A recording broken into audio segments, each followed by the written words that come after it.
بسم اللہ الرحمن الرحیم۔ معزز طلبہ کرام، آپ سب کیسے ہیں؟ آج ہم اصول الشاشی کے سبق نمبر 170 کو پڑھیں گے۔ آج کے سبق کا عنوان ہے اجماع مرکب اور غیر مرکب کا بیان۔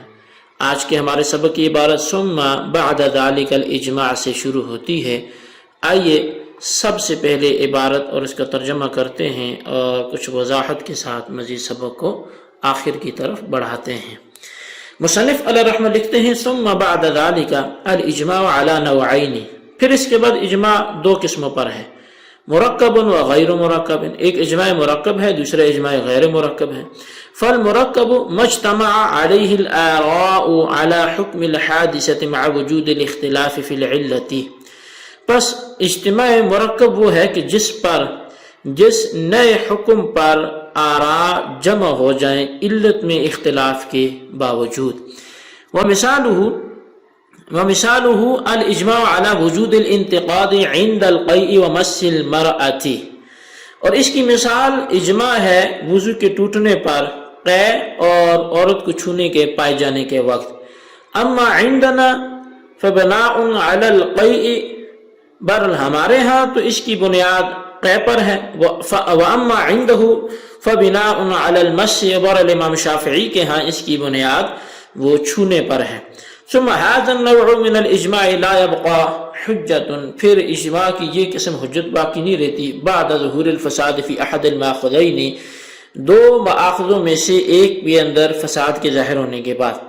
حتى لو ثبت ان القيء غير ناقض فابو حنیفة لا يقول بالانتقاد فيه، یہاں تک اگر یہ ثابت ہو جائے کہ قے غیر ناقض وضو ہے تو امام اعظم اس معاملے میں پھر وضو کے ٹوٹنے کا قول نہیں کریں گے۔ ولو ثبت ان المس غیر ناقض فالشافعی لا يقول بالانتقاد فيه، اور اگر یہ ثابت ہو جائے کہ مس امرا غیر ناقض وضو ہے تو امام شافعی اس معاملے میں ناقض وضو کا قول نہیں کہیں گے۔ لفساد العلت التي بني عليها الحكم، اس علت کے فاسد ہو جانے کی وجہ سے جس پر حکم کی بنیاد رکھی گئی تھی۔ والفساد متوهم في الطرفین، اور فساد دونوں طرفوں میں متوہم ہے، اس کا وہم رہتا ہے۔ لجواز ان يكون ابو حنیفة مصیبا في مسألة المس مخطئا في مسألة القیء، اس بات کے جائز ہونے کی وجہ سے کہ امام اعظم مسئلہ مس مرآ میں مصیب ہوں، درست ہوں، اور مسئلہ قے میں مخطی ہوں، خاطی ہوں۔ والشافعی مصیبا فی مسألة القیء مخطئا فی مسألة المس، اور امام شافعی مسئلہ قے میں مصیب ہوں اور مسئلہ مس مرآ میں مخطی اور خاطی ہوں۔ فلا يؤدي هذا الى بناء وجود الاجماع على الباطل، پس یہ چیز اجماع علی الباطل کی طرف لے جانے والی نہیں ہے، بخلاف ما تقدم من الاجماع، بخلاف ما قبل اجماع کے۔ فالحاصل، بس حاصل کلام یہ ہے انه جاز ارتفاع هذا الاجماع لظہور الفساد فيما بني هو عليه، بس حاصل کلام یہ ہے کہ بے شک اس اجماع کا ختم ہونا جائز ہے فساد کے اس علت میں ظاہر ہونے کی وجہ سے جس پر حکم کی بنیاد رکھی گئی تھی۔ جی طلبہ کرام، یہ ہمارے آج کے سبق کی عبارت اور اس کا ترجمہ ہے۔ اب آئیے اس کی وضاحت کی طرف بڑھتے ہیں۔ مصنف علیہ رحمہ نے اس سے قبل اجماع سندی کی اقسام ذکر کی ہیں، اب اجماع مذہبی کی اقسام کو ذکر کر رہے ہیں۔ اجماع مذہبی کی دو قسمیں، اجماع مرکب، اجماع غیر مرکب۔ اب مصنف نے اجماع مرکب کی تعریف تو ذکر کی ہے لیکن اجماع غیر مرکب کی تعریف ذکر نہیں کی۔ شاید اس کی وجہ یہ ہوگی کہ اجماع غیر مرکب کی تعریف اجماع مرکب کی تعریف سے سمجھی جا سکتی ہے، اس لیے اسے چھوڑ دیا۔ آئیے اب ہم ان دونوں اجماع کی تعریف کو بھی سمجھنے کی کوشش کرتے ہیں۔ مجتہدین کی آراء کسی ایسے مسئلے پر متفق ہوں، یہ اجماع غیر مرکب کی تعریف میں کرنے لگا ہوں کہ مجتہدین کی آراء کسی ایسے مسئلے پر متفق ہوں کہ جس کی علت میں بھی مجتہدین کا اتفاق ہو، جیسے استحاضہ کا خون آنے کی صورت میں نقض وضو کے حکم پر امام اعظم ابو حنیفہ رحمۃ اللہ تعالی علیہ اور امام شافعی کا اتفاق ہے، اور اس حکم کی علت میں بھی اتفاق ہے کہ اس حکم کی علت خروج نجاست ہے۔ اجماع مرکب کی تعریف یہ ہوگی کہ کسی مسئلہ کے حکم پر مجتہدین کی آراء تو متفق ہوں مگر حکم کی علت میں اختلاف ہو، جیسے کسی باوضو آدمی کو قے آ جائے، اس کے بعد وہ کسی عورت کو چھو لے تو اس آدمی کے وضو ٹوٹنے پر امام اعظم ابو حنیفہ رحمۃ اللہ تعالی علیہ اور امام شافعی علیہ رحمہ کا اجماع ہے، لیکن ہر امام کے نزدیک نقض وضو کی علت مختلف ہے۔ امام اعظم ابو حنیفہ رحمۃ اللہ تعالی علیہ کے ہاں نقض وضو کی علت قے ہے، جبکہ امام شافعی علیہ رحمہ کے نزدیک نقض وضو کی علت مس امرا ہے۔ اب اجماع مرکب کا حکم کیا ہے؟ تو مصنف علیہ رحمہ فرماتے ہیں کہ اجماع مرکب کی یہ قسم اس وقت تک حجت بن سکتی ہے جب تک اس کی علتوں میں فساد ظاہر نہ ہو۔ اسی لیے امام اعظم ابو حنیفہ رحمۃ اللہ علیہ کے نزدیک قے کا ناقض وضو نہ ہونا کسی ایسی دلیل شرعی سے ثابت ہو جائے جس کے مقابلے میں نقض وضو کو ثابت کرنے والی کوئی دلیل شرعی موجود نہ ہو تو امام اعظم نقض وضو کے قائل نہیں ہوں گے، اور اگر مس مرآ کا ناقض وضو نہ ہونا بھی کسی ایسی دلیل شرعی سے ثابت ہو جائے جس کے مقابلے میں نقض وضو کو ثابت کرنے والی کوئی دلیل شرعی موجود نہ ہو تو امام شافعی علیہ رحمہ بھی نقض وضو کے قائل نہیں ہوں گے، اس لیے کہ جس علت پر نقض وضو کے حکم کا مدار تھا وہ علت ہی فاسد ہوگی۔ جب فسادی علت کی وجہ سے کوئی بھی نقض وضو کا قائل نہ رہا تو اس آدمی کے وضو ٹوٹنے پر اجماع بھی باقی نہ رہا، جب اجماع ہی باقی نہ رہا تو یہ اجماع حجت بن کر باقی بھی نہیں رہے گا۔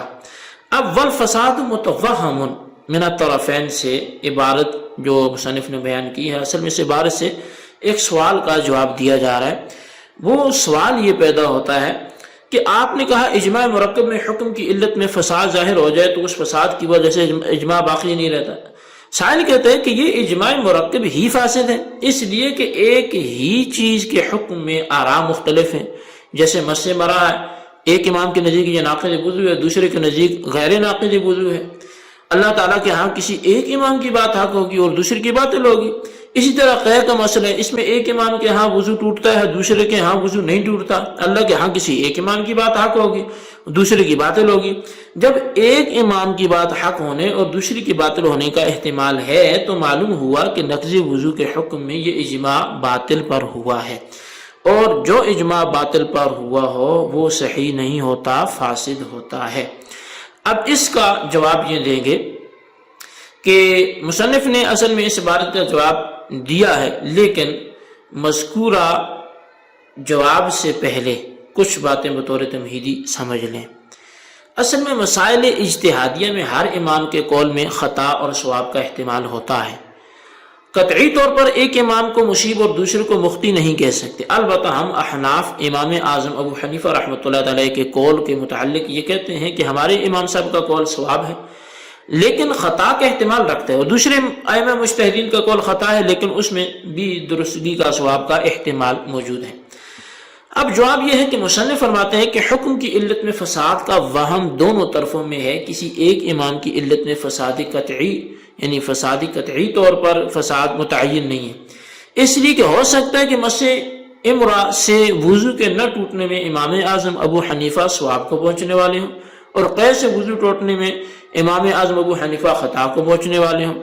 جب امام صاحب کی علت میں فساد ظاہر ہو جائے تو امام صاحب کے نزدیک اس کا وضو نہیں ٹوٹے گا، اور یہ بھی ممکن ہے کہ امام شافعی قے سے وضو نہ ٹوٹنے کے مسئلے میں صواب کو پہنچنے والے ہوں اور مس امرا سے وضو ٹوٹنے کے مسئلے میں خطا کو پہنچنے والے ہوں۔ جب امام شافعی کی بیان کردہ علت میں فساد ظاہر ہو جائے تو امام شافعی کے ہاں اس کا وضو نہیں ٹوٹے گا، لہذا دونوں ائمہ کے نزدیک وضو نہ ٹوٹنے پر اجماع ہو جائے گا۔ جب علت میں فساد کا وہم دونوں طرف سے ہے تو دونوں طرف فساد کا وہم باطل پر اجماع کے پائے جانے کی طرف نہیں پہنچائے گا، لہذا یہ اجماع صحیح ہے اور یہ باطل پر اجماع نہیں ہے۔ اب بخلاف ما تقدم من الاجماع سے عموماً یہ سمجھا جاتا ہے کہ اس کا تعلق ولا یؤدی ھذا کے ساتھ ہے، حالانکہ ایسا نہیں ہے، اس لیے کہ اگر اس کے ساتھ اس کا تعلق ہو تو اس کا مطلب یہ نکلے گا کہ دونوں طرف فساد کا وہم باطل پر اجماع تک نہیں پہنچاتا، بخلاف اس اجماع کے جو پہلے گزر چکا کہ وہ باطل تک پہنچاتا ہے، حالانکہ کوئی اجماع باطل تک نہیں پہنچاتا کیونکہ باطل پر اجماع ہوتا ہی نہیں ہے۔ اس لیے اس عبارت کا تعلق پچھلی عبارت ثم ھذا النوع من الاجماع سے ہے، اور اس کا مطلب یہ ہے کہ اجماع مرکب علت میں فساد کے ظاہر ہونے کے بعد حجت باقی نہیں رہتا، بخلاف اس اجماع کے جس کا ذکر پہلے ہو چکا کہ اجماع غیر مرکب میں علت ایک ہی ہوتی ہے اس میں فساد کا وہم نہیں ہوتا، اس لیے وہ اجماع حجت ہوتا ہے۔ اور اجماع غیر مرکب کا ذکر اس سے پہلے تفصیل کے ساتھ تو نہیں ہوا، لیکن اجمالاً اس کا ذکر پہلے آ چکا ہے۔ اب اگر اجماع مرکب کا خلاصہ کریں تو وہ یہ نکلے گا کہ اجماع مرکب کا خلاصہ یہ ہے کہ اجماع مرکب جس علت پر مبنی ہے، اگر اس علت میں فساد ظاہر ہو جائے تو وہ اجماع ختم ہو جاتا ہے اور حجت نہیں رہتا، جبکہ اجماع غیر مرکب میں فسادی علت کا احتمال نہیں ہوتا، اس لیے وہ اجماع ختم بھی نہیں ہوتا۔ جی یہ ہماری آج کے سبق کی کہانی تھی، اس کو اچھے انداز سے نوٹ کریں، بالخصوص ان سوالات کے جوابات ہیں۔ سوال نمبر 1 یہ ہے کہ اجماع مرکب اور اجماع غیر مرکب کی تعریف تحریر کریں، اور سوال نمبر 2 یہ ہے کہ بخلاف ما تقدم من الاجماع کا تعلق کون سی عبارت سے ہے، واضح کریں۔ اللہ تبارک و تعالیٰ سے دعا ہے جو کچھ ہم نے پڑھا سنا اسے یاد رکھنے کی توفیق نصیب فرمائے، آمین بجاہ النبی الامین صلی اللہ علیہ وسلم۔